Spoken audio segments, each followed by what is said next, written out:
All right, so what we're going to do is make these really cute candy corn pumpkin picks. So I'm going to use these as the centerpiece for the table at one of the houses that I will be decorating. First, you're going to take your pick, and you can leave it as this, but I just want to, I'm extra, so I want to make sure that I take like some cool looking ribbon with some sparkles. It kind of looks like spider web, just to give it a little bit more flair.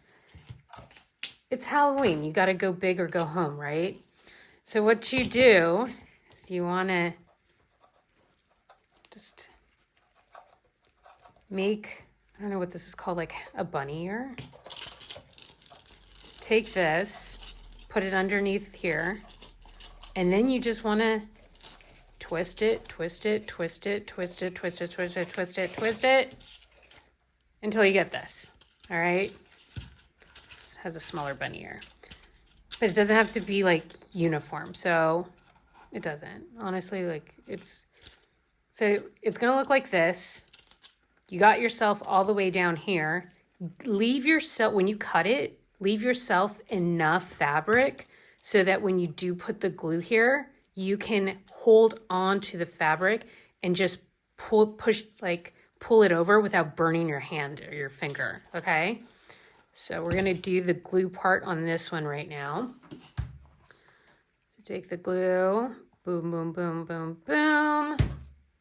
Now you gotta work fast, so you just twist that thing around, right? You see how I'm leaving like a little piece of fabric so I don't burn my finger off. No one wants to start the Halloween season with like a burned finger. Probably make a cool costume, but like I just wouldn't go there. And then just here, like I would do a little bit. You don't have to put some glue in there, but you can. And then I would just twist it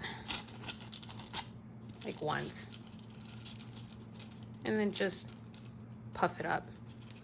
And there you go. You got a cute little candy corn. It's cute. Put that aside. Boom, done.